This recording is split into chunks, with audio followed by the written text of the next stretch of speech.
Hey, Sarah, are you ready? I'm a lady. And welcome to iDOL Days, the show about idol animes. I'm Star. I'm Sarah. One of them. Spoilers! And this is the dun-dun-dun final episode, Summer of Love Live. Live, Laugh, Love, Live, Sunshine, Part 2. Part 2! I can't talk today. I'm distracted by my cat. You gotta start with the Live, Laugh, Love, and that helps you get into the Sunshine part. The Live, Laugh, Love, Sunshine, though. Live, Laugh, Love, Sunshine. Oh, we have come to the end, for now.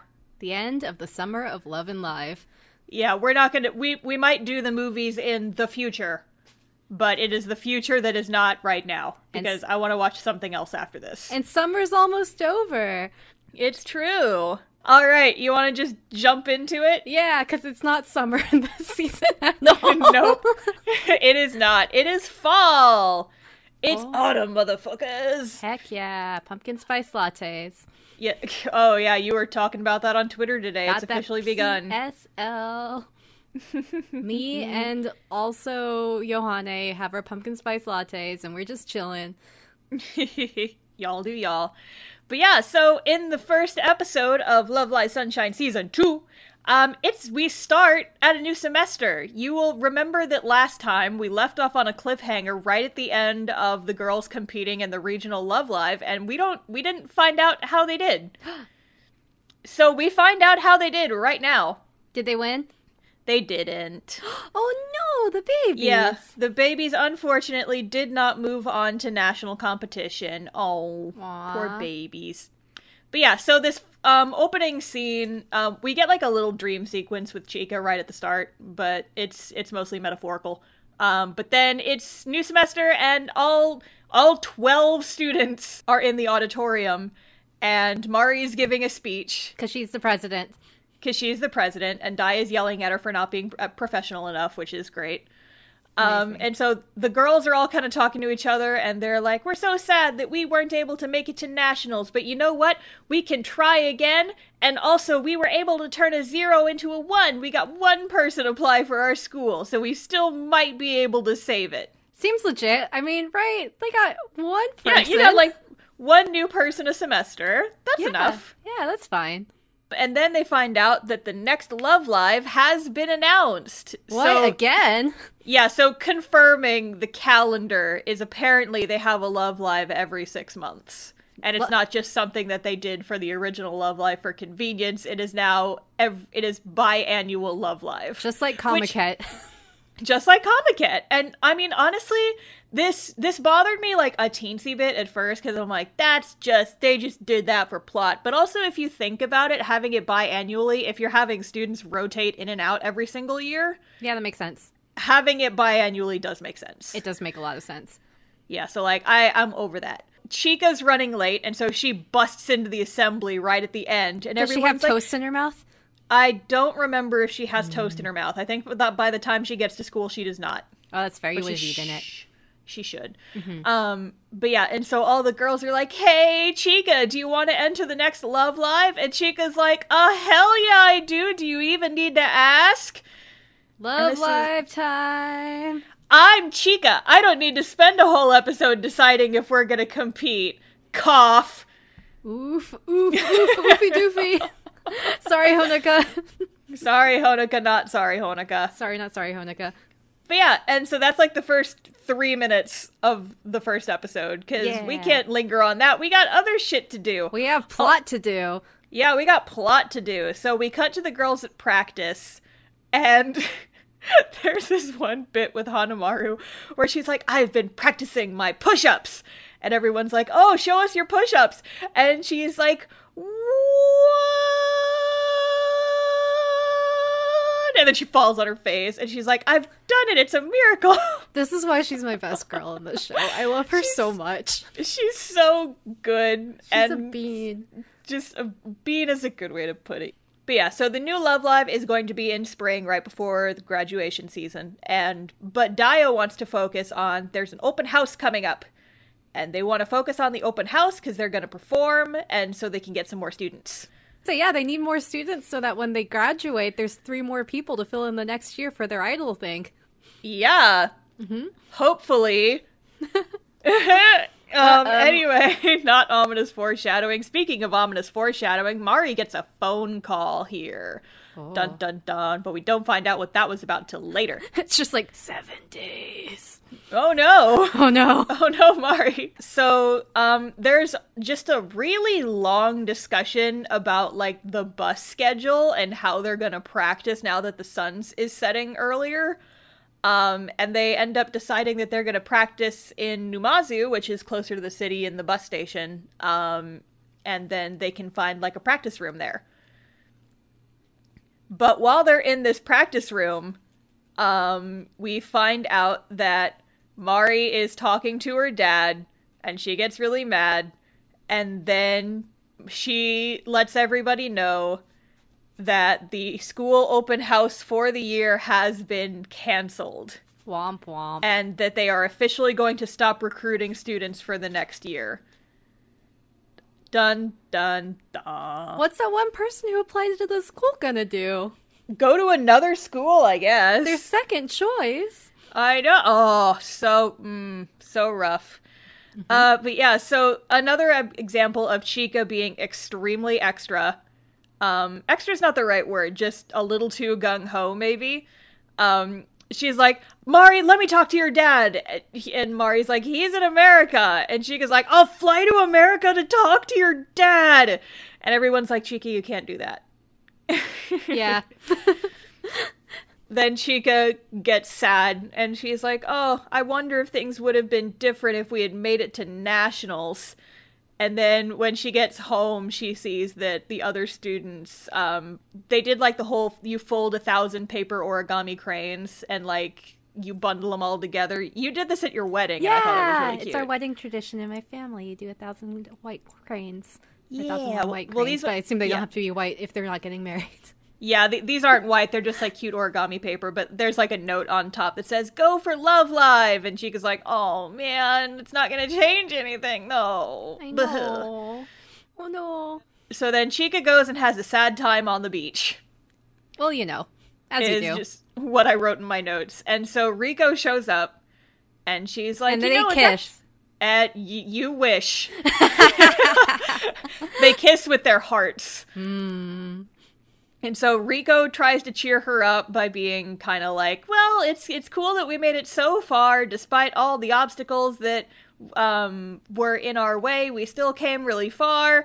And Chika's like, if you actually think that, I think I hate you. And I'm like, okay, Chika, damn.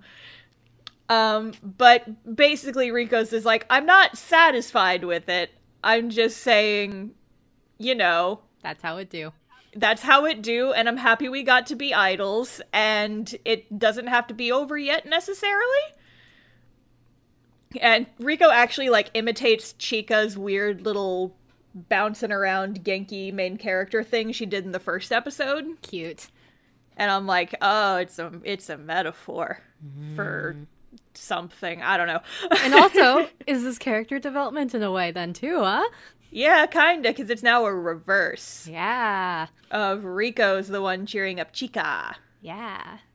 And Riko's showing how she's passionate about their idol group now. Yeah. And music, which she was afraid of before. Yeah, it's nice. Yeah. I love a show that has character development. Anyway. So, the next morning, I have some problems with this scene that I will tell you about when we're done talking about the scene. We'll come back to it. But basically, the next morning, Chika has some kind of awakening.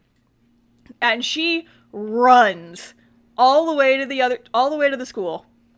Uh-huh. And she starts yelling about, like, I want to still be an idol. I want to shine.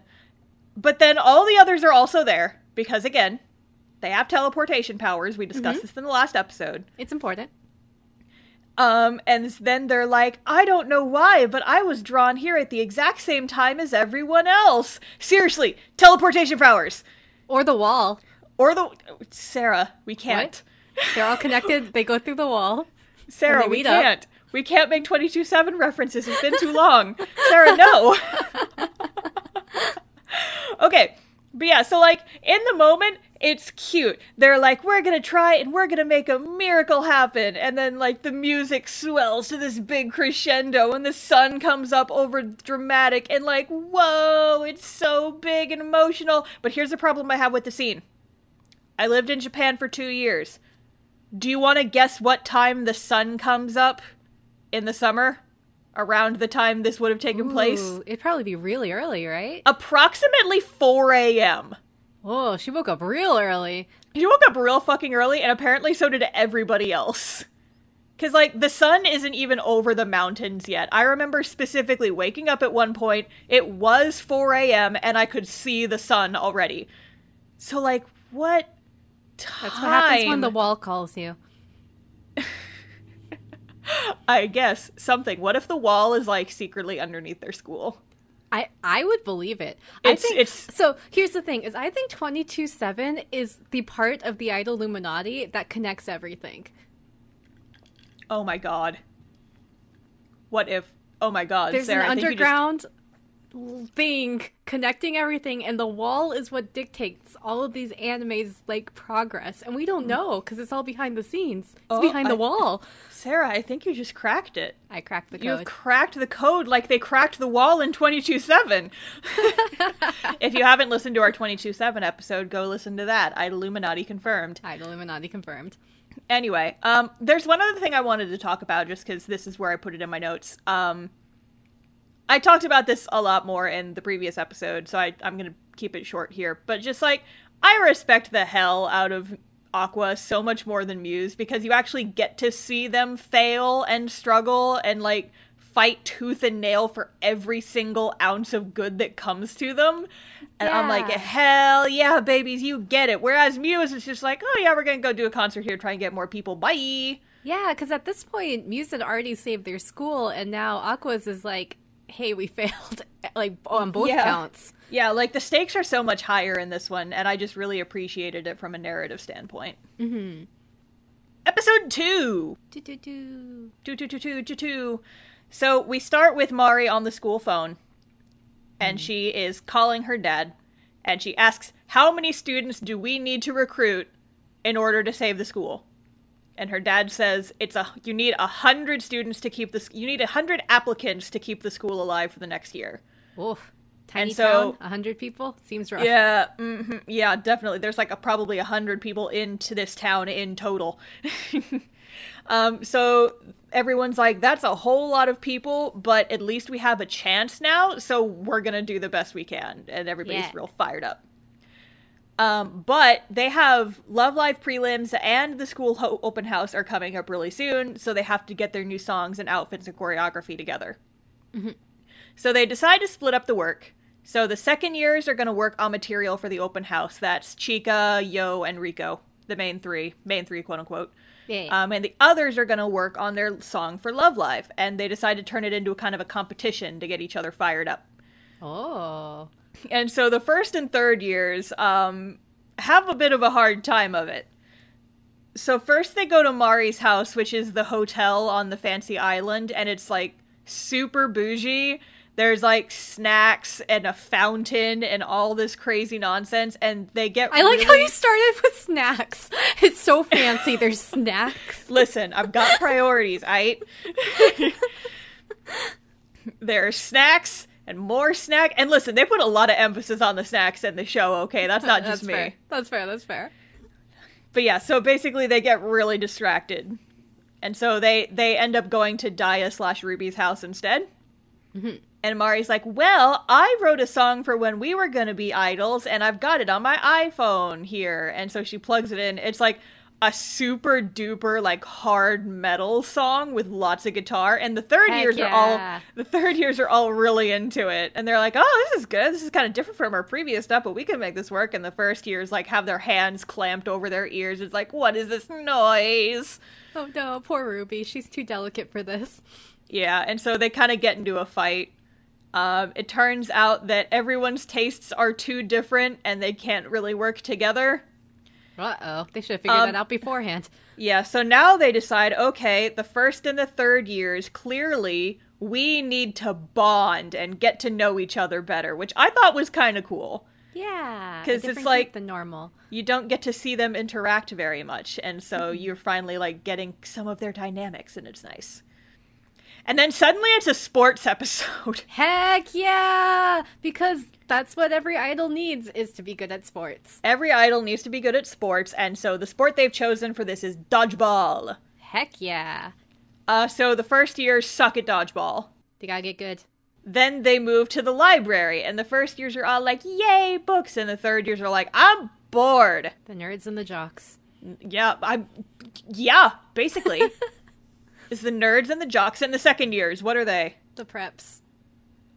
Oh my god, I hate that you're right. I did it. I'm right. That's right, isn't it? So first year, second year, third years, preps, nerds, no. No, Nerds, preps, jocks. Jocks. Yep. I cannot believe. Okay. It's true, though. You're not wrong. But yeah, so then there's like a brief scene where they go to a bathhouse, and there's some shenanigans, but nothing really happens bonding-wise. They do not raise their friendship link or whatever. They should have stayed with the sports. I should have stuck with the sports. Sports anime is how you build teamwork. Everyone knows that. Every other idol show has done the sports. Yep. Some are entirely about sports. We'll get there, horse girls. We're gonna do a horse girl anime episode sometime. We gotta do it at some point. We do. They're good horse girls, okay? And they're idols. And it's basically a sports anime. It is. I love it. Anyway, so after they get out of the bathhouse, it starts raining. And Hanamaru's like, I know a place we can go. And so she takes them to this kind of spooky temple. Heck There's yeah. like no electricity, there's no lights, and because it's raining, it's really dark inside. Poor Yohane. And the roof starts leaking. Uh-oh. And they're like, oh no, nobody else is here. Everybody grab some plates and like put them on the ground, and then we'll stop the rain from damaging the floor. And the walls will ooze green slime. That too. But yeah, so I actually, like, the rest of this episode, I was kind of bored, and I was like, okay, this is... but this last scene, I actually really did enjoy. It has, like, a nice vibe to it, because basically, once they finish putting down all the plates, the drops of water hitting the plates turns into a song. Cute. And it's just, I kind of got, like, chills just a little bit, and I'm like, oh, this is nice. Yeah. And all the girls are like, the sounds are all different, but they come together to make music, just like us. It's cute. Aww, very cute. Yep. And then they finish writing their song, and it's good. Yeah, wonderful. Raindrops remind me, there's an episode of Girls Last Tour that's like that, and it's very good. And Yeah? I would also recommend that. Yeah. Nice. Insert anime recs that are not idols. Welcome to our sequel podcast, No Idol Days. This is a podcast definitely not about any more idol animes. No idols allowed. No idols allowed. We've made a pillow for it, and there's a sign hanging on the outside that says, no idols. Jocks only. Jocks only. Welcome to our sports anime podcast. Well, you know what? If we ever do decide to do that, now we've got a title. Jocks only. Jocks only. Episode 3. So we're moving along at a steady clip. And Mari gets a call at the very beginning saying that, the open house got postponed for a week. Uh-oh. But now it's on the same day as Love Live qualifiers. Oh no! You think that Mari could do something about this? Yeah, you really think she could. But I guess the reason they gave for getting postponed is that it rained too hard, which I'm like, okay. Yeah, I guess when you're on a peninsula. Yeah, and there's like a lot of mountains and stuff, I guess. But like you couldn't... It's gonna take more than a week for you to clear that road out, really? Yeah. Really? Anyway. So they're trying to figure out the logistics of how they can go to both. And the obvious answer, if you've been paying attention so far, is that Mari's family has a helicopter, which you'd think would be the easiest route, but Mari's like, no, I can't ask my dad for help. I promised I would do this on my own. And I'm like, yeah, but you got a helicopter, though. That could solve... And probably a credit card if you really wanted. Your dad's in America. He doesn't have to know you used the helicopter. You can just ask your family helicopter pilot, which I know that you have, and just be like slide him $1,000 under the table because I know you rich, and just be like, hey, listen. Yeah, the helicopter guy's a narc, so. Oh no, helicopter guy, betrayal. Yeah. Ugh. Okay, well, so they like, okay, well, we can't use the helicopter, fine. And they realize that if they are the first performers at qualifiers, they can catch a bus to the school. Like, if they book it after they perform. But the time slots are a lottery. Uh-oh. And so they have to get they have to get the first spot in order to perform at both. And Yohane picks, but they get number 24, which is like right in the middle. That's very different from number 1. Yep, that is 23 numbers different. Math. But yeah, you're definitely a nerd, Star. Oh no, I'm a first year. I'm definitely. Well, I could be a jock. I was in color guard. Yeah, but you like math. I hate you math. figured out what 23 minus 1 is. Oh no, my nerd cred. Oh. Anyway, so now they have to choose which one they're gonna do. We have to pick between qualifiers or helping to save the school. And Rico proposes the idea, why don't we just split the party? Which you know you're never supposed to do, Rico. Come on, haven't you ever played D&D? Let's split up, gang. Oh, shit, I am a nerd. Just talked about D&D on our iDOL podcast. Again! Yeah. On our iDOL podcast. Again! But yeah, so the other members are like, we don't want to split up. But then the second years see what I guess is like an orange harvester train. It's like those little trains you would ride on at like a zoo or something for like the little kids. And they like drive around and you can pick I don't know how it works. They don't really explain it in the show, but it's an orange harvester train. And it is orange harvesting season, which is legit, though, because I lived in this prefecture. The oranges were excellent. We had a neighbor down the street who had an orange tree in their backyard, and every morning they would set out bags of oranges with, like, a little can with a slot in the top that's just, like, honor system, give me $1 and you can take a bag of oranges, and it was the best time of year. Yeah. I always got so excited for orange season. Heck yeah. But yeah, so we cut ahead to prelims day. And the second years and Ruby and Daya are here. So you figure out they must have decided to split up after all. So there's 5 here and then there's 4 elsewhere. But then suddenly the other 4 also appear. And they're like, hey, we abandoned the school so that we could perform at Love Live, because Love Live's more important, we decided. Oh, there you go. Yep. And so then we have the song and dance number. This is My Tonight, which is the song that the Rain was playing in the previous bit. And I love this song. It's cute. And the outfits, it's like very traditional Japanese. Like, I forget the name of the instruments, but it's like the shamisen and stuff. It's very twinkly. I love it. Cute. But yeah, what bothers me about this scene, though, is a problem I have with most of the songs in this season of... They obviously had to choreograph this for 5 people, and now suddenly there are 4 more people there, and they do not rehearse. They're just geniuses, Star. Apparently. I was in a dance group for a while.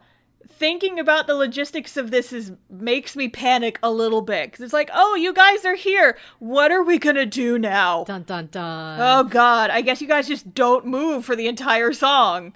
Just pick a place and stand there and just do the dance in place. Because there's no other way this can work. But anyway, so they finish their dance and then they run. And they're like changing clothes as they run.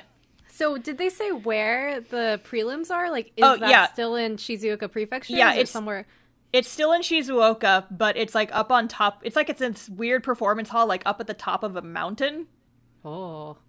But it's also in the middle of an orange grove, which is where that orange harvester train comes in. Choo-choo. So all the girls hop onto the orange harvester train and they start to ride it down the mountain. Yeah, let's go. But it's really, really slow.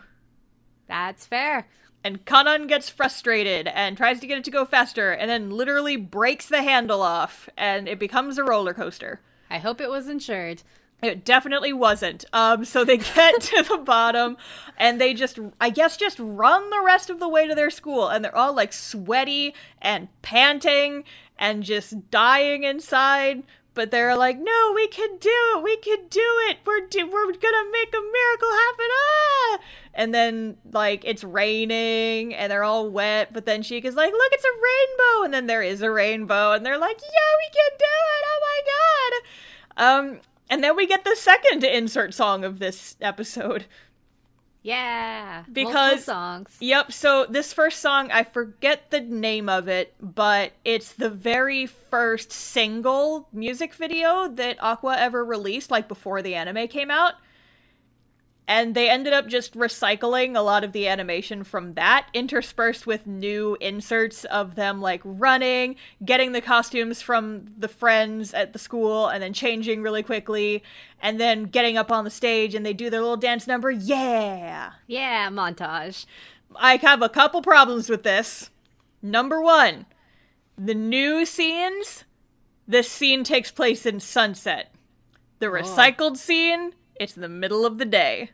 Uh-oh. So there's a little bit of awkward back and forth where, like, they're performing, it's recycled animation, it's during the middle of the day, and then we have a hard cut to sunset.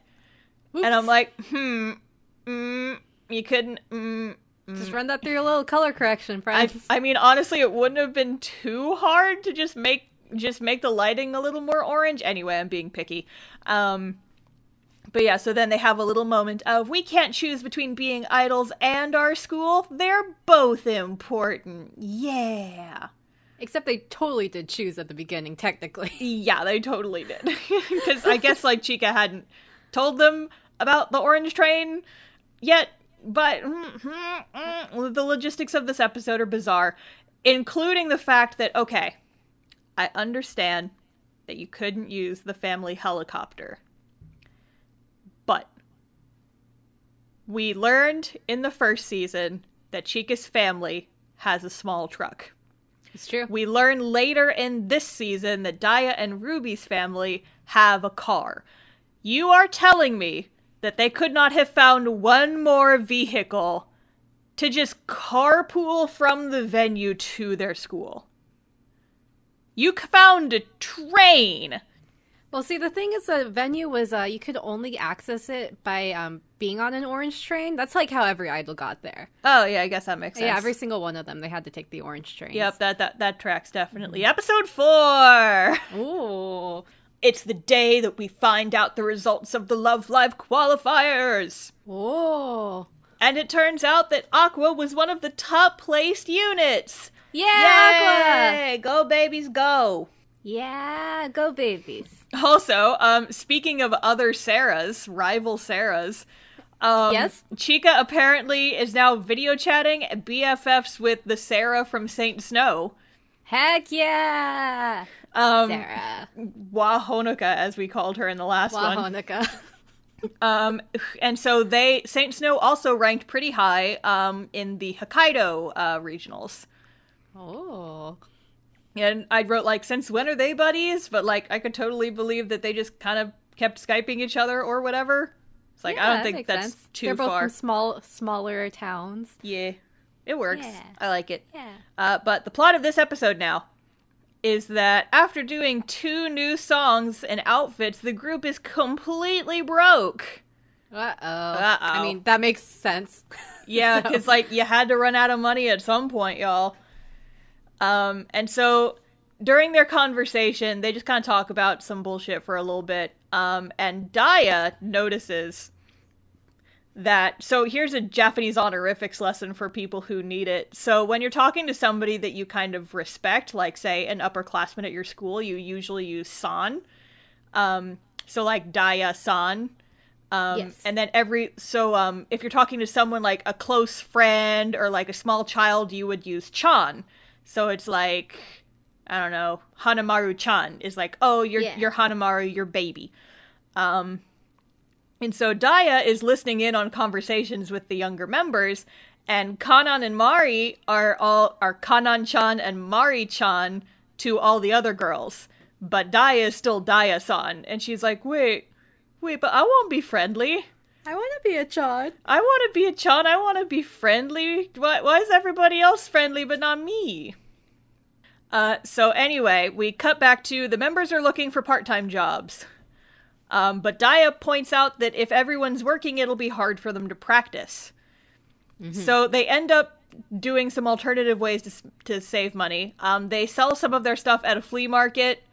Wonderful. It doesn't do great. Daya has really bad customer service. It doesn't go well, but at the end of it, she's like daydreaming the whole time. It's like, I'm gonna get the others to call me Daya-chan. But then by the end of it, they're still calling her Daya-san, and she's like...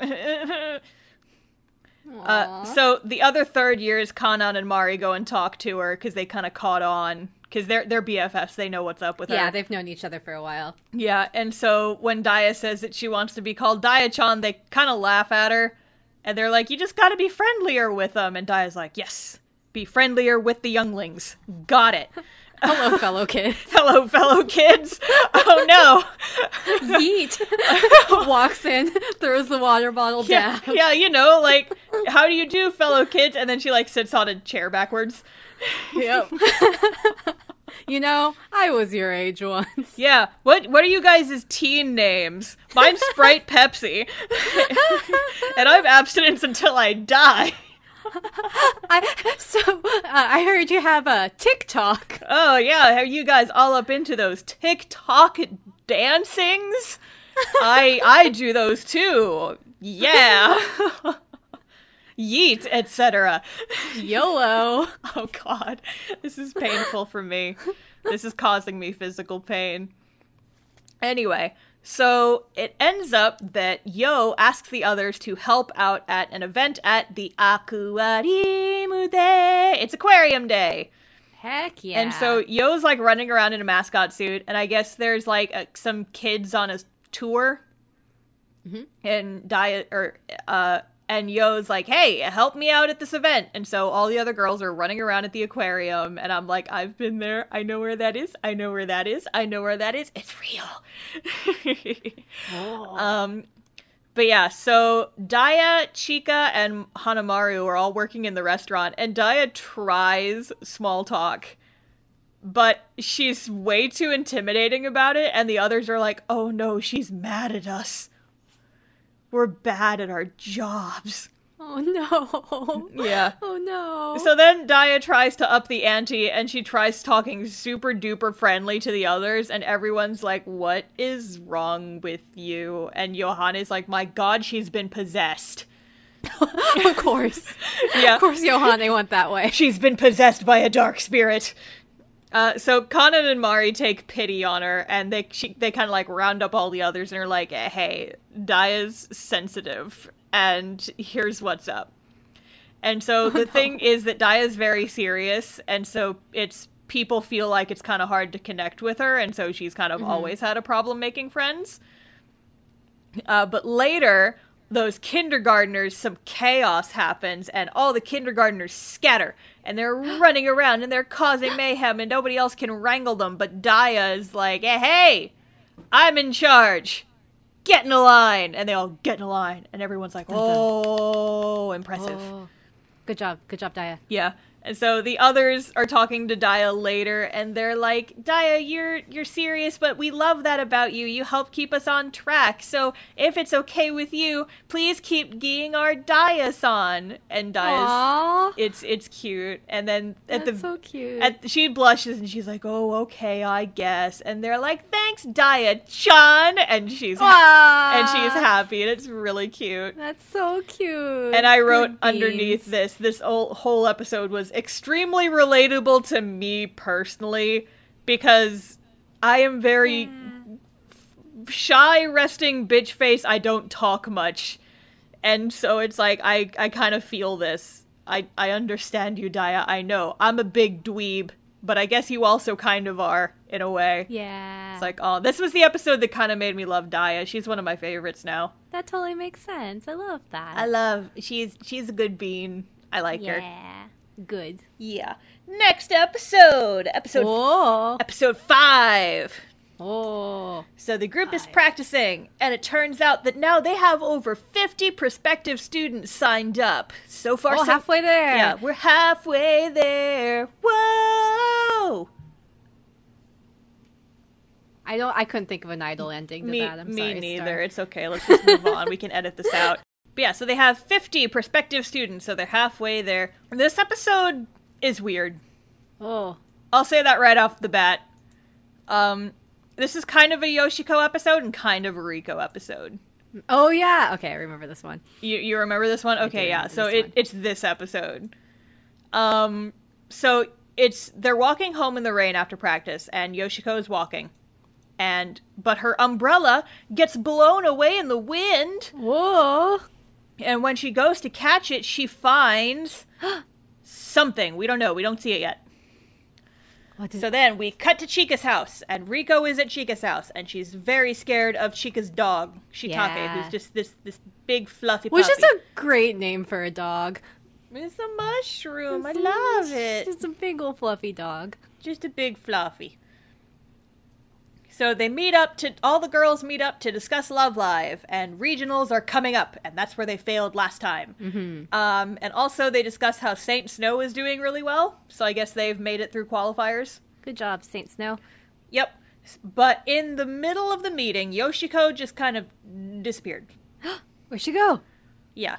And so then we cut to Riko in her room, and I guess Riko's mom and Yoshiko's mom are really good friends now.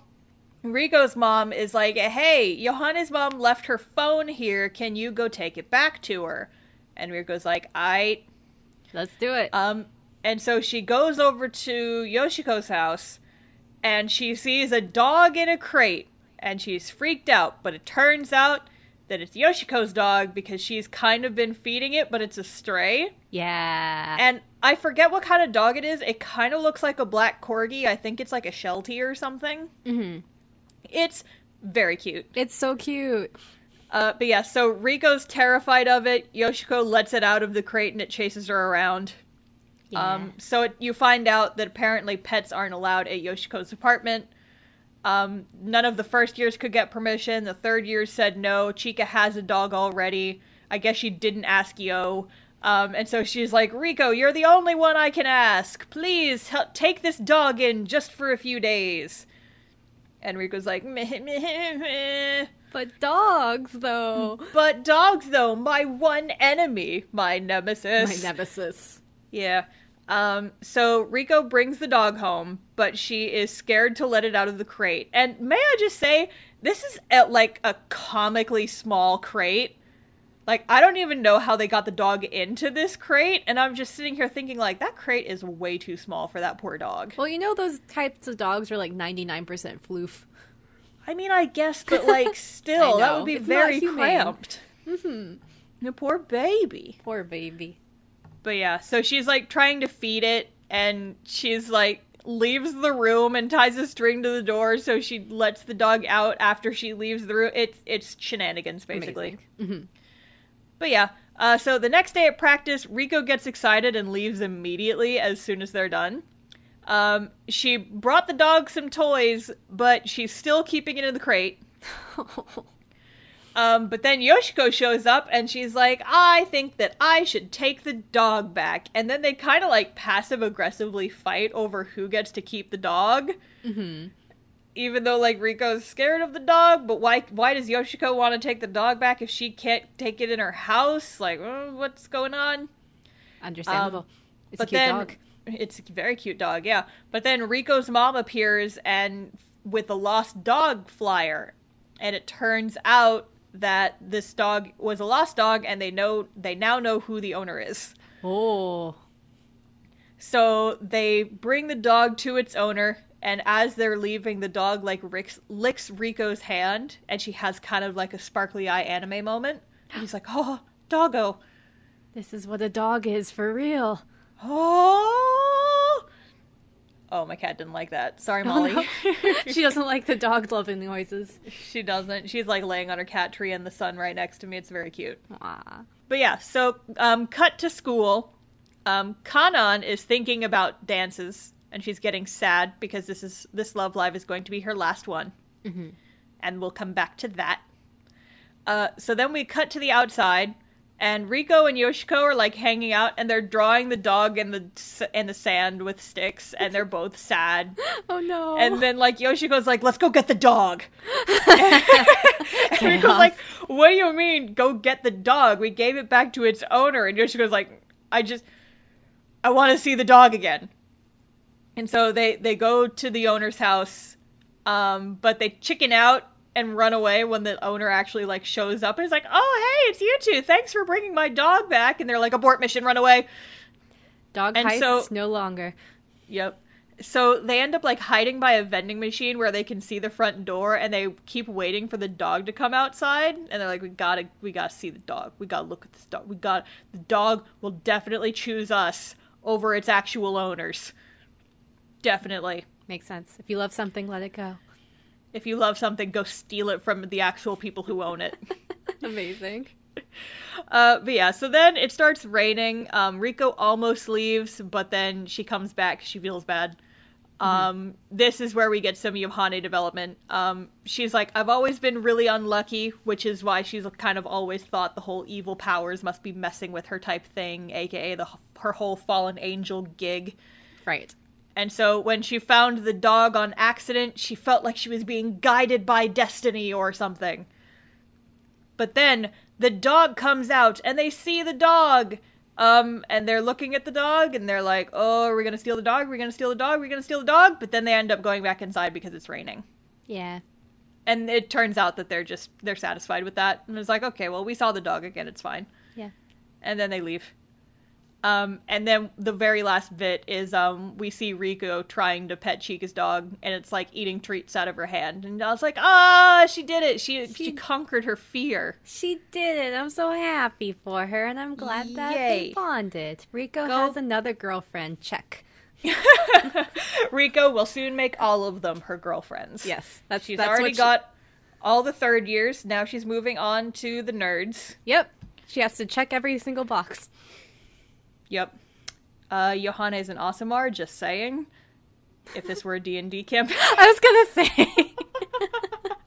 She really is a fallen angel. I'm sorry about that my nerd is showing, but also I'm not.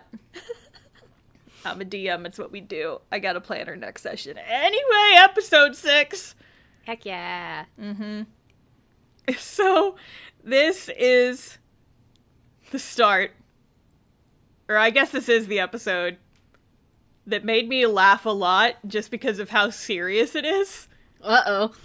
This episode, the alternate title is The Forbidden Technique. Dun dun dun. And everyone who's seen Love Live probably knows, like you know what this is. If any, like, I knew what this is just from watching music videos before I ever watched the thing. And just, like, knowing what the secret technique is before they actually reveal it, it ruins all the tension and just kind of makes it a comedy. It's like, okay, I guess this is their secret technique now. Anyway, so it's time for regionals again. Uh-huh. They have 57 students counted, but there's less than a month until the deadline. So regionals are their last chance to get new people. Mm-hmm. So they cut to practice, and while scanning the internet, Yo finds a list of groups that people think are going to make it to nationals this year. So Saint Snow is on there. Mm-hmm. Apparently they made it to nationals last year and won 8th place. And also Sarah... Not you, Sarah, but others. Waluigi, Sarah. Wanuka. This is her last year. Mm. And so they're like, oh, I hope they make it again. But then Aqua is also on the list. Oh. Because apparently folks were really interested in their improvement after they didn't make it to nationals last time. But, plot twist, this time... The ones who advance to nationals will be decided by the audience and internet voting. Ugh, popularity contest. Popularity contest. And since their school is so small, they are starting at a disadvantage. Yeah. Which, like, why would they change it now? Mm-hmm. For drama, I guess. Drama. Like, if you think about it, this plot twist didn't really need to happen. No, it really didn't. it really didn't. It was completely unnecessary. They're just playing it up for drama. But like, because even if they knew about it, it would still be a challenge. Yeah, and like, even if it was just like normal judging, I guess with like a panel of judges, this rest of this episode could have played out exactly the same. Mm-hmm. It doesn't really matter. Yep. Anyway, so Kanan has an idea for how they can make a really big impact at regionals. Oh. So this is apparently, she's like got this notebook that she carries around with her that's like dance formation ideas. And this is apparently something she came up with when they were idols in their first year. Amazing. And they don't say what it is. I'm just going to call it the forbidden technique until the end of the episode when it's revealed what it is. Dun dun. So everyone's like, we have to do everything we can. This is our last chance. But Kanan thinks they can't do it. And you find out that doing the forbidden technique is how Mari injured her leg, which is what caused them to botch their performance. Refer back to season 1. Fair. Mm-hmm. Kanan tries to throw her notebook into the sea and be like, we can't do it. Yeet. Yeet. But Mari jumps into the ocean after it. It's just so dramatic. Amazing. It's so dramatic. So later at practice, Daya tells Kanan to tell Chica, is like, hey, you should tell them about this forbidden technique. And Kanan's like, okay, well, since you're the leader, Chica, this is what you're gonna be the one who has to do the forbidden technique. Meanwhile, Chica's voice actress sweats about the live performances she has to do. Oh my god, right? Yeah, meanwhile, in real life, the actual forbidden technique. But yeah, so Chica's like, I want to do it because now is the time to struggle. And boy, does she, because it's just, we just get kind of it's not a montage, because there's still scenes, but just of her just trying to do whatever this is and just falling on her face and ass for like 2 straight weeks and just like gradually getting more and more and more like injured with like anime band-aids in random places. Mm-hmm. And everyone's like, Chica, don't push yourself. And Mari's like, you can do it. And Kanan's worried. And she still hasn't been able to do it. And she's practicing on the beach. And Yo's there. And we get to the scene. And Kanan's like, if you can't get it by morning, we're not going to do it. Because it's not worth risking your health. Dun, dun, and dun. Chica still can't do it. And she's trying, but she still can't do it. And then the first years teleport in to cheer her on. And Chica's getting so close, but she can't do it still. And she gets super frustrated and she has this breakdown. She's like, I have to do the forbidden technique. I have to do it. I can't give up yet. I haven't done anything amazing yet. And let's all speculate some other options for what the forbidden technique could be. Okay, I like this idea. You said it. You hit me with yours first. Okay, so the first forbidden technique is just audience stage dive. Just like jump in, like at the judges, like whether they're expecting it or not. This is called a full body yeet. Full body yeet. Okay. The other secret technique, they just do like 3 straight minutes of TikTok dances. Oh my god.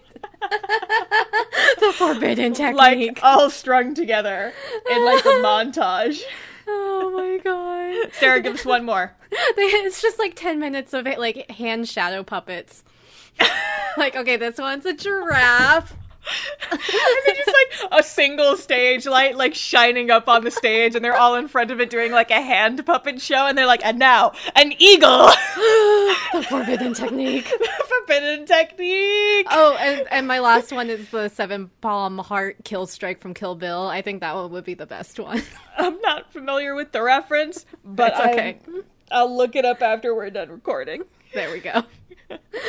Oh no, Sarah, forbidden technique. They all take the stage. They're standing in a line. Chica takes 1 step forward. No music. She just stares straight out at everyone in the audience, puts her hands to her head, and goes, Chica, chica, chee! That's it! That's the forbidden technique! The forbidden technique! The forbidden technique! It's a chica, chica, forbidden. chee! It's so forbidden! Oh no, you discovered the actual forbidden technique! The forbidden technique! Technico, Nico, Nick. Oh no, Sarah, you've done it! I can't believe we solved it. Okay, Star, what actually happened? Okay, so what actually happens is first the second years and the first years are all here and they like give her a pep talk and they're like, no one else could have made the current Aqua happen. It's all you, Chica. You can do this. And then the third years teleport in and they're like, surprise, motherfucker, it's morning. Are you ready to do the forbidden technique? Dun dun. But then it cuts straight to regionals. It's sing and dancing time. Yep, and this song and outfit is also very, very cute. Like, Yeah. I want to cosplay this one. It's adorable. They're like, they got like these halter tops and like the pink jackets and the pink skirts with all the little stuff on them. And they've got like little pink stars painted on their face. It's very cute. Cute. And then right before the chorus, she does the secret technique. Chica, chica, chee! She does a flip. Yeah, That's she it. fucking flips. She does a flip. She does like a somersault into a backflip, and it's very impressive. It is very impressive. I am impressed that she learned how to do a backflip without, you know, Like proper an actual training. teacher. 'Cause, Yeah, like, that was the thing. You'd think that Kanan would like help her with this more and like figure out her flexibility and shit, but like all the times of her trying to do this, she's just doing like a fucking floor dive. yeah. And I'm like, there's technique to this. There's ways to learn how to do a backflip, and this is not it. No, it's not. That's just like throwing yourself at the sky and hoping you'll do good. Yeah, that's not how you do flips. But the point is, it's very cute. If you're gonna learn how to do a backflip, please learn how to do it properly. Yeah, and like don't do it by just like you jumping on hard surfaces and hoping you don't break your neck. Yeah, basically. All right, so now the start of the next episode, it's like almost exactly where we left off. Regionals are over and it's time to announce who's moving on to nationals. Who's gonna win? Who's gonna win? Who's gonna win? And Aqua is in first place. Yay! They did And it. I'll admit, I honestly got a little choked up at this part. I'm like, Yeah. oh, my babies, they did the forbidden technique. They work so hard, then they chica chica cheat. I can't believe I've done this. Anyway, so after their performance, they're just walking around town and they see their performance on the TV with the view count included, which is odd. Oh. It's like instead of full screening on YouTube, you just have it like taking up the side and then you see like the related videos in the sidebar. And I'm like, this is an odd circumstance. Yeah. But they're so excited. They're so excited. And they're like, oh my gosh, we have to check how many applicants we've gotten. And the number has not gone up. Womp womp. They've officially capped out at 80 students. Womp womp. And Mari calls, it's like the day before the deadline. And they're like, oh no, we're so close. And they have to get 20 more before the next morning. That's a very short amount of time. It's an extremely short amount of time. And so Chica gets really flustered trying to figure out what to do. She's like, we'll go do like a live in the streets. And Yo's like, just relax and we'll wait and see what happens. So they end up spending the night at the school. Yeah, I remember that. Just like watching the applicant numbers go up. And I have to wonder, who is applying for a school at 3 a.m.? You know, that's a good point. Yeah, because, like, so by morning, they've gotten to 94, and I'm like, who are these 14 people? Maybe Mari was texting her family friends back in America, being like, hey, Hey, I need you to do me a solid. But then it's at 90, so, like, then it's at 97, and then 98, but so they're so close, they just gotta get 2 more, and then it shuts down. Womp. Yep, the form closes because the deadline has passed. They're done. Womp womp. The school's gonna get merged. Womp womp. Womp womp. So they're like, okay, well, we still have to practice for Love Live. It's the third year's last year. Ruby really wants to win for her sister. But Chica just gets sad thinking about how close they were to saving the school, and she starts crying, and she's trying to act cheerful, but the others are all sad.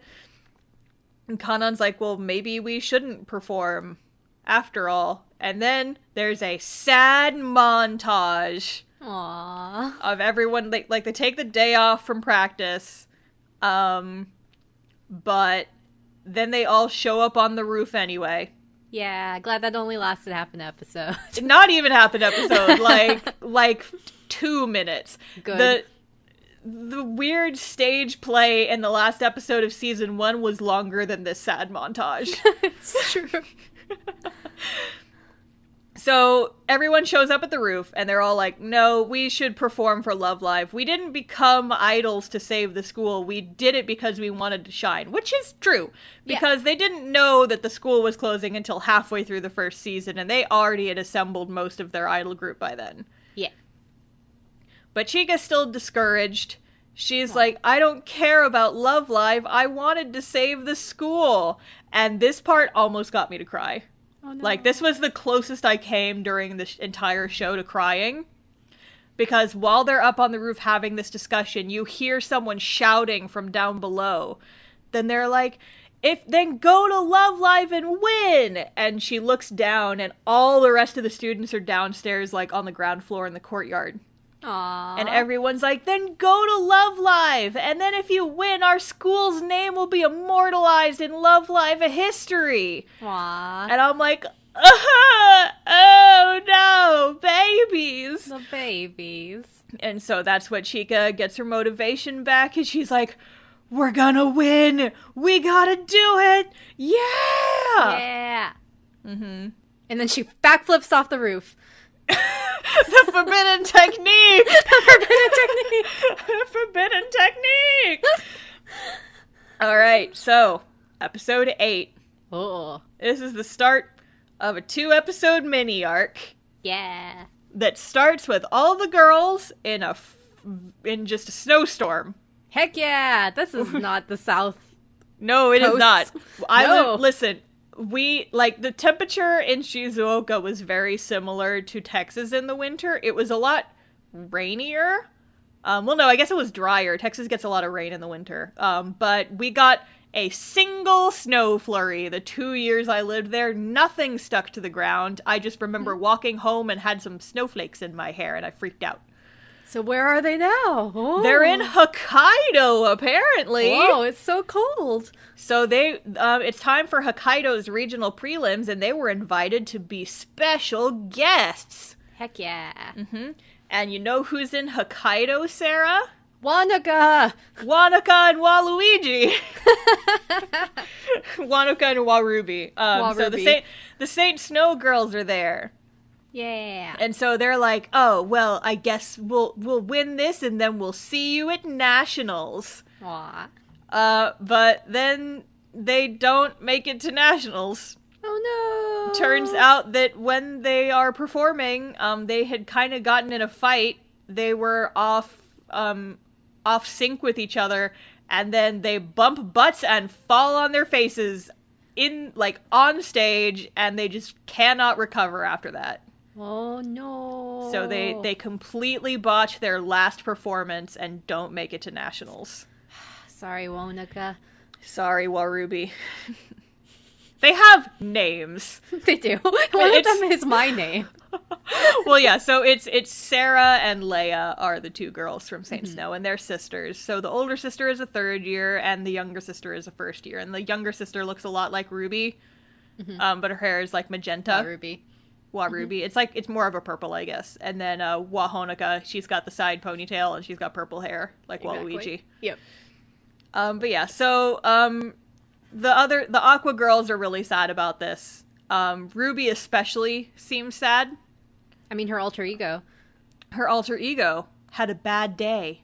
Mm-hmm. I'm trying to remember the lyrics of that song. You had a bad day, you did a bad day, you sing a sad song and you turn it around. You bumped your idol butts and you fell on the ground. But yeah, so it turns out, so they end up at a soup shop. Oh, I'm at soup. I'm at soup! Oh no! And it turns out that this is the Saint Snow soup shop. Try saying that 5 times fast. Saint Snow soup shop. Yes, Sarah, do this for me. Do it, now. I can't, I'm laughing Do too it. hard. Do it! I'm thinking about I'm at soup. Then go into the next aisle. There's get idols at the soup store. Why are you looking for idols at the soup store? Haha. It is now my turn to laugh while Sarah has just a crying fit on the other end of the call. I was just thinking about... Last time it was me with crabs. This time it's Sarah thinking about soup store. I think it was also me with our Maru Sunshine thing last episode. Oh, yeah, that also. Okay, we're eternally trading off who has a crying breakdown over something stupid that's completely unrelated to idols. Love Life is a comedy anime. What are you talking about? Definitely. But yeah, so it turns out that this soup store is the Saint Snow soup store. So you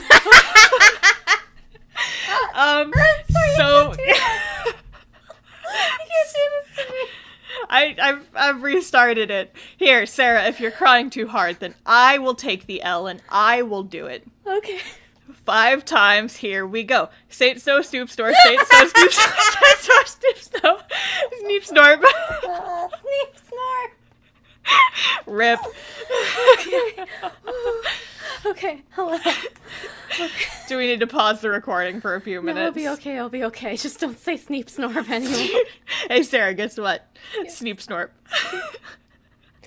Okay. Quick, go. Okay. So Anyway, Ruby goes upstairs for some fucking reason. She's kind of breaking and entering here. But yeah. She sees Leia upstairs in her bedroom, and Ruby just goes into her bedroom and sees her crying on her bed. And I'm like, girl, why did you go in there? They have a connection. Ruby and Ruby. Rainbow connection.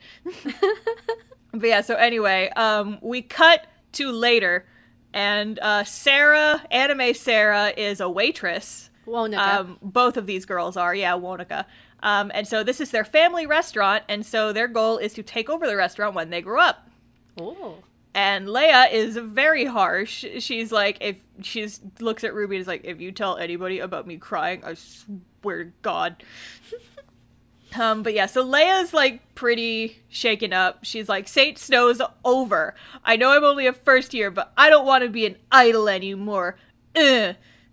And Ruby realizes, she doesn't want to be an idol anymore because she doesn't want to do it without her sister, and I feel the same way. Aww. Wooby understands. Wooby knows. Wooby knows the truth of your feelings.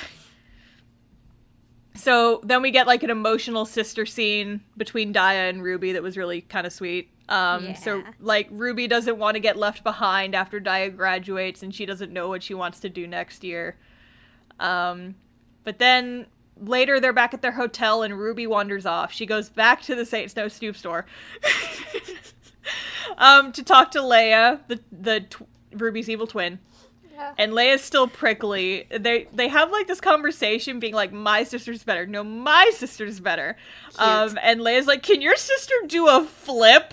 Because my sister can do a fucking flip and yours can't. The forbidden technique. The forbidden technique. And so, but Leia feels bad that she failed her sister at their last performance together. And Ruby's like, but what if it wasn't your last performance? Oh. And while Ruby's like, what? While Ruby's like, what? What? And so Ruby's like, why don't we sing together and make a song dedicated to our sisters? Cute. Which becomes the plot of the next episode, episode 9. So Ruby goes back to the hotel, and she brings out the other first years, and she tells them their plan, and Hanamaru and Yoshiko are like, okay, we will help. And so the rest of the girls end up going back to Shizuoka and leaving Hokkaido without them, and Dai is like, are you sure? And Ruby's like, yeah, we'll be fine. Thumbs up. It's all good. It's all good. I can totally get to the airport by myself. It's fine. It's fine. It's good. It's good. -1. -1. I guess -3 technically, because all the first years are staying. But, it's true. While they're on the plane ride home, Daya gets lonely, and she freaks out because she thinks that the first years are quitting to join Saint Snow. Oh. And it's like, oh, Daya, you need to calm down. That's obvious. Listen, that's obviously what's happening, but, like, chill. She's just a nerd. She's a sad nerd. Even though she's a jock, she's a nerd. Yeah, she's a secret nerd. Mm-hmm. But yeah, so we cut to Leia's room. The younger sisters, Leia and Ruby, are still kind of competitive over whose sister is best. And Ruby says, it's like, I understand where you're coming from, because other people might not think that they can depend on you, but showing that, yeah, I might be young, but I can still do things, and people can depend on me, yeah! And that ends up kind of becoming the theme of the song. Yeah, cute. So they stay up late to finish writing lyrics, and then they're like, there's a Christmas event in a couple days, so we're gonna apply for this Christmas event, and then we'll perform there. That's very short notice, but go ahead. It's extremely short notice. Sarah, this whole arc takes place over the course of, like, 3 days. Amazing. And this is, again, Star panicking about how did they finish the music, compose the music, make the costumes, choreograph the whole goddamn thing in 3 days. I'm dying inside. It was The Wall and Zero. They did it. Oh, I see. Sarah. Uh-huh. The Wall! The Wall! We figured out who's behind the wall. It's Waluigi. It's Waluigi. I mean, it's in his name. He's just pulling the levers. He's just pulling the strings. He's like, hey, Waluigi wants to be an idol. Somebody contact Brian David Gilbert. We figured out Waluigi. We did. We did. We figured it out. Anyway. We also figured out every idol show. This is the secret behind Idoluminati. It's Waluigi. It's Waluigi. It's, yes. I need to remake my Idoluminati sticker so that it just has Waluigi in the center. Because clearly that's what this is about. Anyway. Obviously. So Ruby contacts Mari and is like, hey, I need you to get my sister to come back to Hokkaido. That feels like it's a waste of gas. Oh, plane gas, yes. Yeah, I know. It's bad for the environment. This is, like, literally on the opposite side of the country. Like, it's Hokkaido is far. Way fucking north. And Shizuoka is, like, kind of in the middle lower half of the Japanese bean. Mm-hmm. Japan is bean-shaped. I will die on this hill. Mm-hmm. You'll die on that Anyway, bean. So Mari goes to Daya and is like, hey, Ruby changed her mind. She's too sad without you. You gotta go back to Hokkaido and get her. And Daya's like, my sister, I'm coming! Which is wild.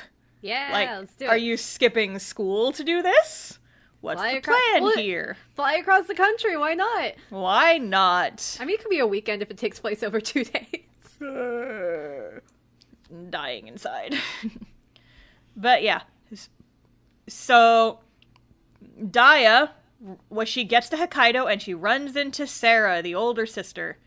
And then Wanoka, yeah. And then the younger sisters show up and they give them letters that invite them to a special concert. Oh, secret. And then all the other Aqua Girls show up because of course they do. They can teleport. They can teleport. They can teleport. Idoluminati, these girls can teleport. They just took a really long helicopter ride. I mean, yeah, so, like, the hand wave they try and do is that Mari paid for the plane tickets, and she's like, I wanted to be here for this special moment. Mm-hmm. And during this bit, Chica hints at a surprise. And we get, again, another performance with the extremely specific circumstance of how the fuck did this actually what are the logistics here? Yep.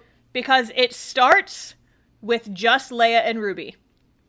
And this is kind of the sunshine version of snow halation, if you think about it. Like, atmospherically, like, it's snowing, there's Christmas lights in the background, they're, like, at the bottom of a hill, and so there's, like, this must be a famous place in Hokkaido, but, like, there's, like, a cool hill with, like, all the trees going up it with, like, Christmas lights and stuff.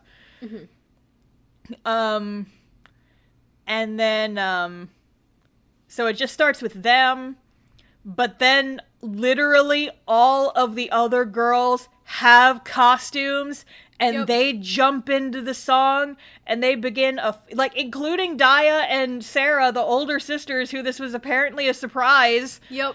And they perform a fully choreographed, planned out dance and song to this. Don't they end up in, like, the middle of the street or something, too? Yeah, they're dancing in the street. They end with, like, a perfect star formation. To no audience. Well, there's a little... Well, that's fair. They're at, like, a festival or something, That's so there right, is an audience. But, like, how in God's... Listen, I know that Love Live, the entire franchise, is all about suspension of disbelief. Mm-hmm. We've discussed this. But holy shit. Idol magic. Idol magic, apparently. But yeah, so after the credits, Leia says that she's quitting Saint Snow so that she can make a new group next year. She doesn't want to quit being an idol anymore. Yay. And then we're done with those nerds. Mostly. See ya. Oh. Episode 10. So this episode is odd. Mm-hmm. This is... Sarah, this is the point where I kind of started to get bored. I'm sorry. Because the thing about this show is they've had all this drama leading up to this point about saving the school. And that was like their main driving force. And now they have confirmed that they cannot save the school. They have not saved the school. Which means that the next 4 episodes is just girls being sad. Oh, sad girls. It's just girls being sad and reminiscing the anime for the next 4 episodes. And I'm like, I could do this for 2. Mm-hmm. I am so tired by episode 12 that I'm just like, okay, I get it. Move along, I'm done. This is the first of those. And like, this episode is still sweet, but I'm just like, they still have a third of a season left, and they just don't have anything to do with it. Gotcha. Aside from sad girls. So how do sad girls happen? So sad girls happen.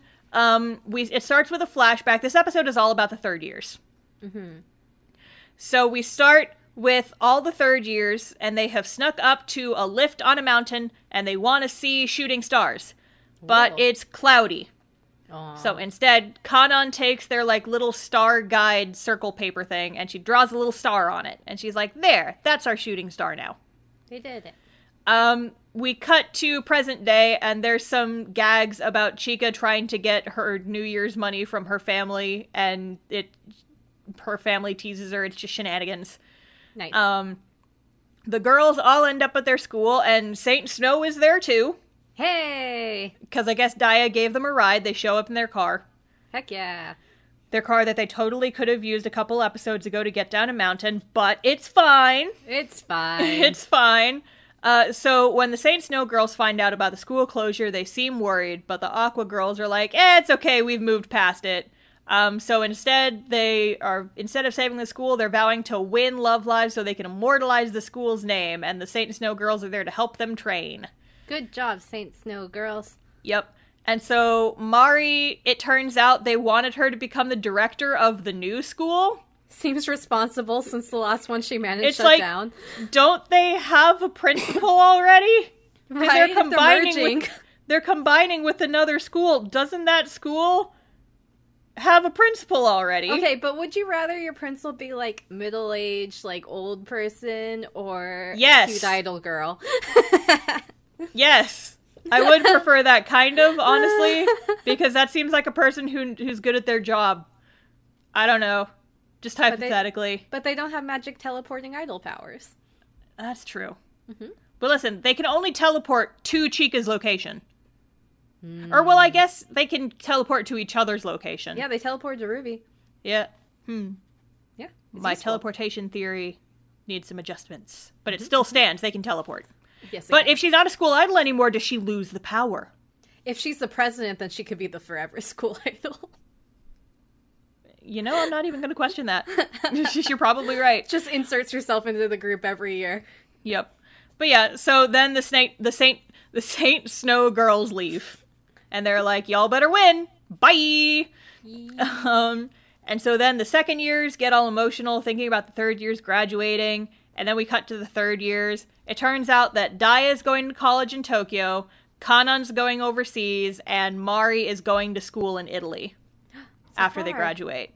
And this would be a moment where they would all break down crying, but they keep it together, which I was like, yay, good, thank you. So they reminisce about their childhood, and Mari liked to sneak out a lot, but her parents were very protective. And they're like, we never got to wish on a shooting star, did we? Oh, man. But then we cut to Chika at her house. Whoa. And everyone else is there. And then Mari shows up in a van. Why not? And they all get in Mari's van. She's not good at driving. Probably not. No, like, she's awful at driving. Like, she's very jerky. And here's the thing. The Japanese driver's test is apparently extremely hard to pass. Like, I know several people who had to take it because they had to get cars where they were placed. And, like, it took them a couple tries to pass. And so I wrote in my notes, how the hell did she pass the driver's test? Nepotism, probably. I was gonna say, they got bribed. Yep. Rich people, money. But yeah, so they're all in the van, and they're like, we're gonna go find a shooting star, and we wanted all of us to go together. And then, Sarah, Mari's van takes flight. Yep. With glitter magic on the wheels. Yep. And they go to space. Like, the van just lifts off and goes to space, and you just see it silhouetted against the moon, and then the Evangelion ending theme song starts playing.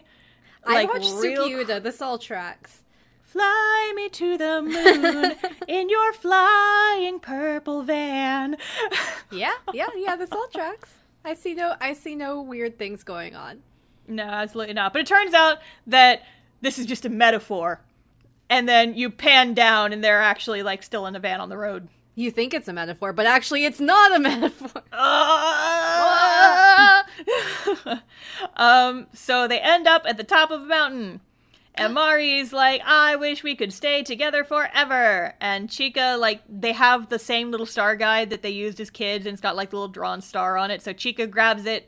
And she's like, we should wait till the rain stops, because it's raining. I think I forgot to mention that. And so they're like, we're not going to be able to see any stars, so we should wait here until the rain stops.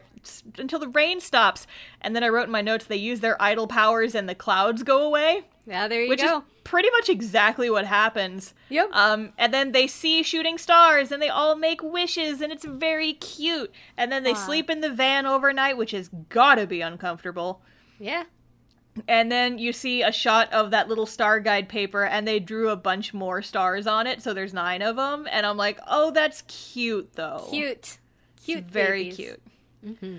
Okay, so episode 11, part 2 of Sad Girls anime. There's really not a lot to say about this one. It's literally just a whole episode of shenanigans. That's fair. Because this is the school closing festival. It's like, our school's closing, let's have a big party. And so, like, Mari's cooking, there's aquarium mascots are there. They go around and they clean all the melty ice cream and the man-eating plants out. Everybody puts on their water squirt gun backpacks. They get a shine. Yeah, you get a shine at the top of the school. And they spray off the big shine at the top of the school, and then it casts sunlight over the entire rest of their neighborhood, which had been drowned out from the sun. There's also, like, there's a ghost, but it's actually Chika's dog, and they, like, Daya and Ruby do school idol trivia contest, which is actually very cute. Hanamaru and Yoshiko do fortune telling, and Riko's, like, on the organ doing background music, which I thought was really funny. This is literally just a whole episode of just fluff and shenanigans. And then there's, like, an after credits scene where there's, like, a bonfire and the whole school is singing the ending song. Burns down. Oh, no. Yeah, school ending festival, we're burning it down. It's just Midsommar. Oh, no. Oh, Someone's in a bear suit. Oh, no. Who's in the bear suit? Sarah, the implications of this. Uh-oh. It's the helicopter pilot. It's because he's such a snitch. Oh, no. They're burning the helicopter pilot. Sarah, I feel bad for our listeners because we make so many references to other things that are not idol anime. And also not idols and not anime. Definitely not. Yeah, Midsommar is definitely not idols or anime. It's a very scary film. Which I personally have not seen, but I've watched a lot of video essays on it, which means that I've basically watched it. Basically, you've seen it. Mm-hmm. Well, if you've seen this episode of Love Live, you've basically seen Midsommar anyway.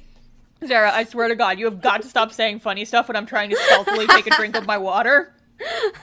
I am going to ruin my laptop because of you one day. This I swear. I'm very proud of that achievement. Okay, anyway. Next episode. Episode 12, we got 2 more. Mm-hmm. So this is the last episode. This is the Love Live episode. Oh, Love Live time. Mm-hmm. So first, all the girls take a reminiscing walk through the school. Might as well before it burns down. Yeah, you thought it burned down in the previous episode, but turns out there's still a couple of rooms left, so they can do some stuff. Yeah. And then they leave for Tokyo, and it's time for Love Live. Whoa. So they go to visit the Muse Shrine, and they find a whole bunch of the little, like, prayer cards that are, like, cheering on Aqua. But they also find a bunch for a whole lot of other groups. That's fair. And Saint Snow is also there because, of course, they are. Hey. See, they synchronize their idol teleportation powers They spend so much time with the Aqua girls, and so now they can teleport to each other. Mm-hmm. Yeah, you just have to, like, attune to the lodestone, and then it's like, whoop, there we go. Yep, exactly. But yeah, so then at the hotel, they reminisce about that first concert that didn't go so well. There's a pillow fight. The next day, they're at Akiba Dome, and all the school parents and students are there.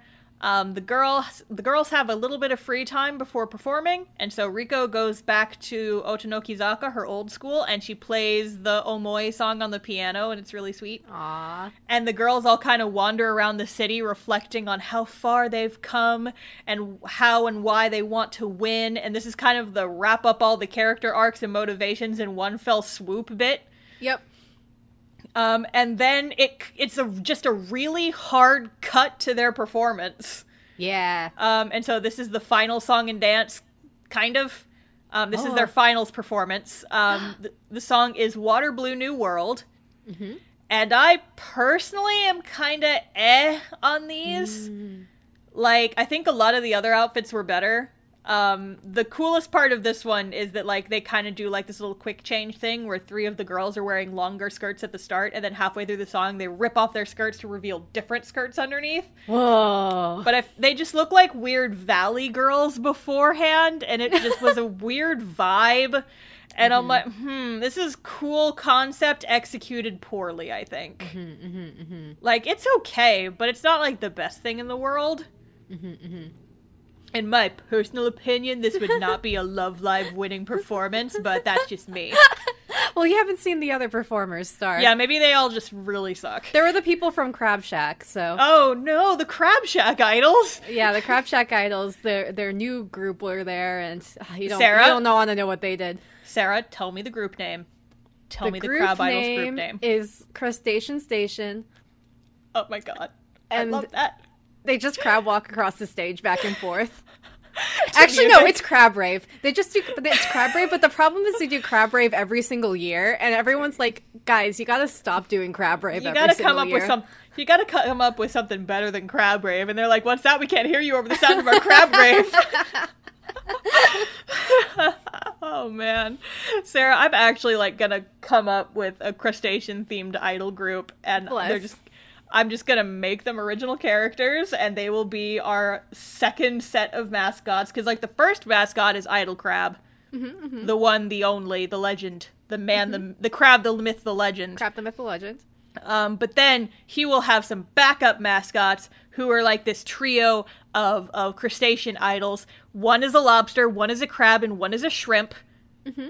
The main crab one, she's kind of your Genki leader. She's got red hair because she's a crab. Because she's a crab. The shrimp one is very small. She has pink hair. Because she's a shrimp. She's a shrimp, yes. She's got like 2 little ahoge that look like antennas, and she's kind of peppy, but she's also very shy. And then the lobster one... She's the ruby. And then there's the lobster one. She's ruby shrimp. Yeah, and then there's the lobster one, and she's just like kind of big and tall, and like she's like the strong, hair, right? Silent. Definitely. She's got she's got red hair with like blue highlights. Oh, edgy. Edgy. Yeah, she's the edgy one. She's probably like one of those Yankee stuff with like the long coat. She's like a kind of a delinquent, but it turns out that she like uses her idol stuff to recruit more people to her after school biker gang. So she's Saki. She's Saki from Zombieland Saga, yeah.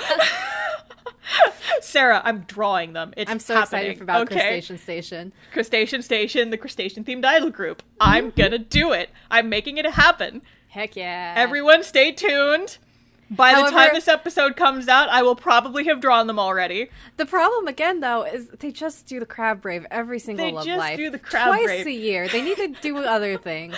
They just, listen, they've got their one bit, and they just go hard, really hard on it every single year. We have to talk about Love Live again. Yes. We've got one episode Wait, sorry, I thought we were talking about Love Live. Oh, yeah, I guess we are. This whole thing is about Love Live. Everyone knows about this part about Love Live. Yeah, everybody knows about these crab idols. I'd just be doing fan art at this point. Yeah, I know. Anyway. So, Sarah, which one would you cosplay of our 3 idols? The shrimp girl's name is definitely Sakura. Because Sakura is shrimp. Well, I know you're going to be the lobster because it's your favorite animal. Hell yeah. I don't know. Maybe I could be a rival. Right? The Wa Lobster. The Wa Lobster. I'm the again the American one, the crawfish. Oh, from their sister school in Louisiana. Sarah, we have to get back on topic. We've only got one episode left. We're so close to being done with Love Live. We have to get back on topic. I love these crabs. We'll come back to these crabs. Back to the crabs. I'm going to draw these crabs. Yes, plus. Everyone, hold me to that. So, who wins Love Live? The crabs or Aqours? The crabs do, surprisingly. But no, yeah, so the episode 13, we end the previous episode without knowing how they placed, but the next episode opens and Chica's standing on the beach, looking real pensive-like. And they pan slightly to the left, and you see there's a big flag, like, staked into the beach that just says Love Live Victory. Heck and I'm yeah. like, oh, my babies did it. Yeah, crying my babies. They did it. They've done it. But yeah, so it's graduation day now. Go on, we remember. I sure bonsai. Go ahead. That's the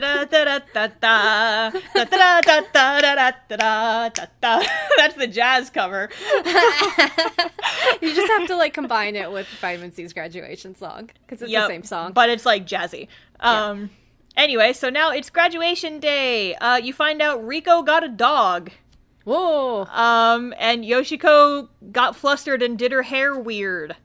But so the other girls have to help her fix it. And because their school's getting shut down, and I guess the building's gonna get burned down in a ceremonial pyre after this, they're like, oh, we can totally paint on the walls of the school. It's fine. Which, like, yeah. Yep. And they just paint a bunch of Swedish runes, or, why not? Like Midsommar.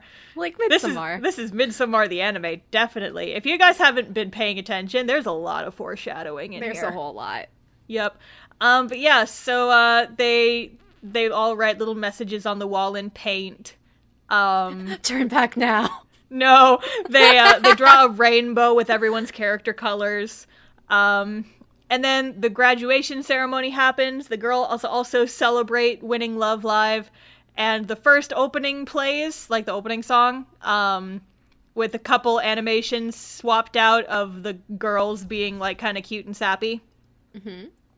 And then they walk around and it's sad girls time. They finish saying their goodbyes to the school. So their classmates drew them on the chalkboard. And burned them in effigy. And burn them in a fiery effigy. The first years go and close up the library and then burn it in a ceremonial effigy. Rico goes to play the piano and Yo's like, I love you, my ship lives. And then they burn the piano. I'm just saying, Rico, in my headcanon at the end, Rico's dating all of them. Yes, Rico's the Haruhi in this Ouran High School Host Club AU. For sure. She's like, I'm gonna date all y'all. Yep. Everybody's my girlfriends. So Daya and Kanan give Mari her diploma in like a little private room. It's sweet. And then they burn the diploma. And then they burn it down in effigy. They all say their goodbyes to the club room, and they dress Mari up in like a flower costume. And then Chica takes the club sign and they burn it. And then they all work together to close the school gates, and they cry about it. And at this point, I'm just like, is the episode over yet? I mean, the school's burning down. It's like I want to be nice, but like there's so much. Like it's just wallowing in its own sadness at this point. Well, it's because of all the smoke. It's wallowing in its sadness. Your eyes start tearing up because of all the smoke in the air from just all the whole school burning. Yeah, the whole school's burning. So Chica leaves the flag on the beach outside of her house, and so she's like, whenever people come back, they can always know where to find it. And my first thought is that shit's gonna get stolen. Oh yeah. Or like one bad storm or high tide. It's gonna get like blown away, or it's gonna get stolen by crabs. The crab idols. Oh no! Oh no! They've come for their revenge. Oh no! But yeah, so the third years, you find out the third years have already left for their various shenanigans, post-graduation shenanigans. We get a cute scene of Chica. She's trying to fly a paper airplane, which is kind of a reference to the dream sequence from the first episode. And she throws this one paper airplane so good that it flies all the way back to her school. Oh, which is like a powerful paper airplane. I know, it flies into the burnt pile that was her school. And she gets there and she sees that the gate is open. Of course it is, because the lot burnt. So she walks around the empty school a little bit, and we hear audio from previous episodes kind of like echoing around in the hallway, and I'm like, this was the point where I just got really tired. I'm like, we've had 3 episodes of this already. It's a little self-obsessed at this point. Mm-hmm. So the airplane ended up on the roof, and Chica gets sad and she cries. But then she thinks she hears something. It's a ghost. And she runs down to the gym, and all the students are there. It's a ghost. They're all ghosts. They died when the school burned down in the effigy pyre. Mm-hmm. They open the stage curtain, and the rest of the Aqua Girls are there, including the third years who have supposedly already left. I guess they just did a U-turn and came back. No, they're all in heaven. Star. What if they died? What if they're all in heaven? Oh my god! Just all the afterlife. What if the plot twist? What if this is the bad place? Wait a minute. This is the bad place. Anyway, yeah. We'll finish Love Live first. But yeah, so they're like, let's do one more song together for old time's sake. And then they perform one last song. They're like dancing around the school, and they're like switching outfits to all the ones they wore throughout the series. It's actually pretty cute. Mm-hmm. And then they're like, the real idol shine was in us all along. The real idol shine was the friends we made along the way. Exactly.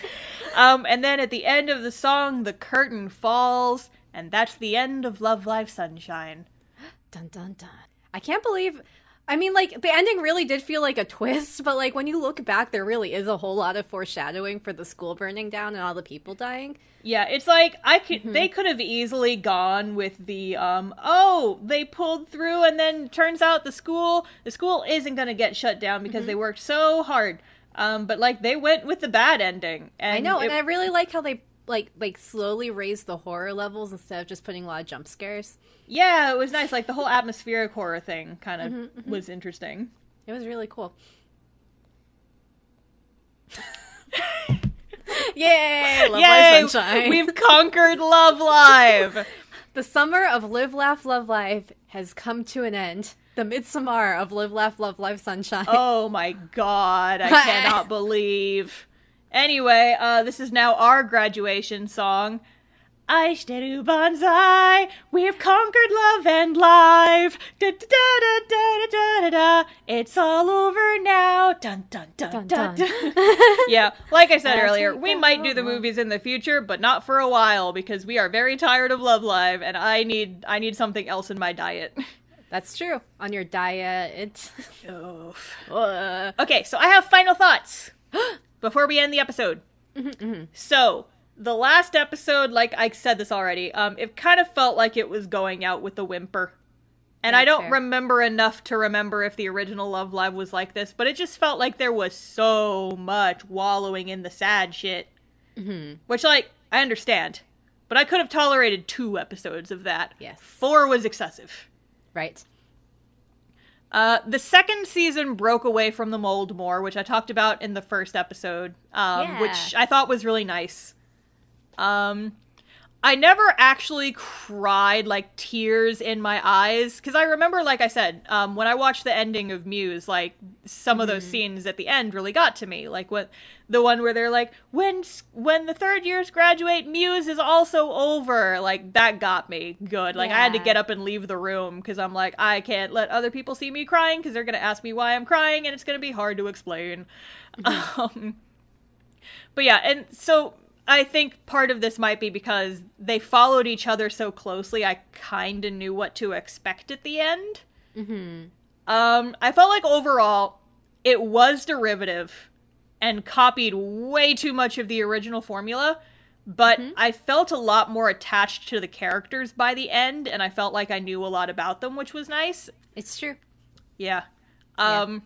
If we're just talking plot, though, putting aside those last few episodes, I feel like Sunshine is, narrative-wise, way better than the original, because like I said, there's more stakes, things feel real, there's a consequence to their actions mean something. Muse was just kind of handed everything on a silver platter, and we never really saw them have to fight for anything. Yes, and then you also do get a lot more of characters that aren't just, like, the main 3. Yeah, nice. Like, I felt like Sunshine, you got to know all of them a lot, as opposed to, like, original Love Live, you don't know jack shit about, what's her name, Nozomi, until, like, the second to last episode.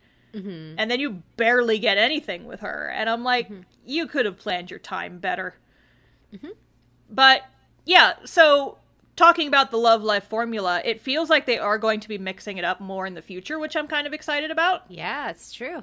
So, as the time of recording this, they've just announced a new project, which I think we discussed in the last episode. Yeah. Which is Love Live Superstar, and supposedly there are only 5 characters, and they're all first years, so hopefully they'll be mixing up the formula pretty significantly. I've also heard that the weird third series is also getting an anime eventually, the Niji something girls, which is like, they're all in a school idol group, but they're all individual school idols, and so, like, how does that work? Apparently it makes more sense if you play the mobile game, but they haven't got an anime yet, so no one's really sure how that's gonna play out. Yeah, we'll see. We'll see. But for now, that's the end of the summer of Love and Live. Star, who's your best girl? Sunshine. Rico. Rico and Yo are both very good. I'm surprised you also didn't include Daya, because you said that you related to her. I was gonna. Rico, Yo, Daya are my top 3.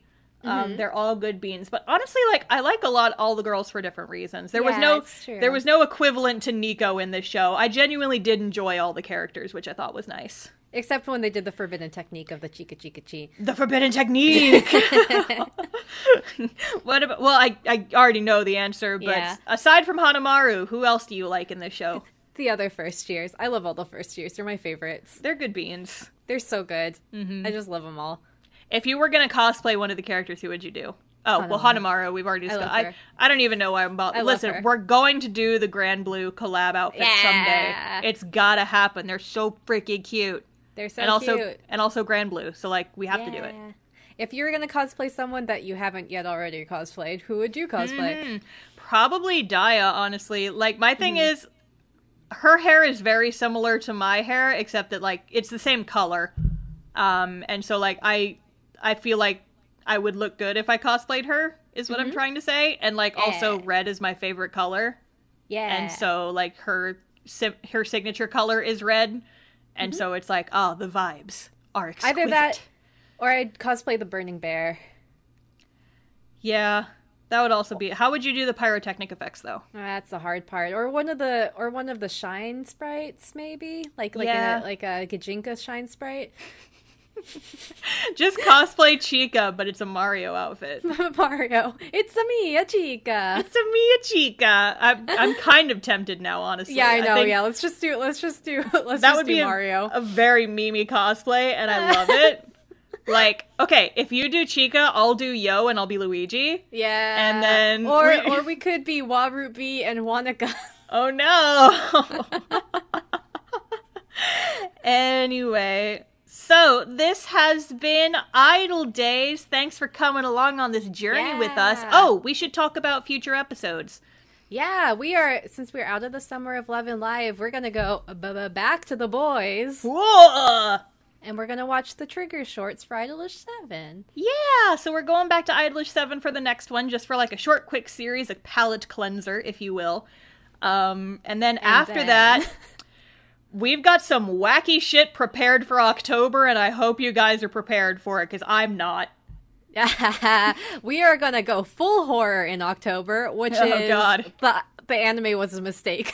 Yeah, October, anime was a mistake month. Be prepared for it. So, not spooky necessarily, but terrifying in the brain bleach sort of way, possibly. Yep, Sarah's already watched the first show. I have. Without spoiling it, can you give us a hint?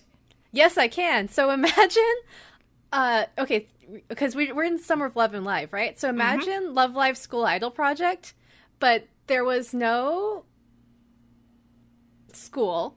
Oh? Mm-hmm. And there was no love. Oh. It sounds kind of dreary, but okay. I'll take your word for it. And there's no live, I guess. Yeah. That's you know, that tracks. As for me, I had a show that I wanted to do, and then it got removed from Crunchyroll, so I might have to change directions, but we'll see. I assure you, it will, whatever I watched, it will be cursed. I just have to figure out what. And also, I guess, where can they find us on the internet, Star? Oh, yes, let's talk about this. So if you're not already following us on social media, you totally should be, because we post stuff there all the time, talking to you guys, asking you questions, and posting episode reminders when new stuff goes up, and occasionally clips from the show. So we are at iDOL Days Pod, IDOLDAYSPOD, on Instagram and Twitter. Mm-hmm. And if you want to just go to our website, you could go to idoldays.card.co. IDOL. Wait, where am I? IDOLDAYS. You want to give me a do-over? Yes. IDOLDAYS.CARRD.co. So 2 R's. Yes, idoldays.card.co is our website. We've got a list of episodes, we've got bios, we've got all kinds of fun shenanigans. I actually just added a couple Easter eggs up in there a few days ago because I have control of the website. Haha! But yeah, it's a good time. Crabs? Maybe. Welcome to our Crab ARG. Welcome to Crab Panel. Every time you see a crab, that's just a sign that you should leave us a review on whatever podcast thing you're using. Yes, that's a good idea. Leave your reviews and just say the word crab a whole lot and confuse people who have not listened to our show. Hey. But yes, if you leave us a nice review, we will cry about it. So thank you in advance. Wink. Hey. But yeah, so that's the end of the episode. Whoa. I'm Star. I'm Sarah. And this has been Idol Days. And we've been Lady. We've been Lady. See you next live. Bye. Bye.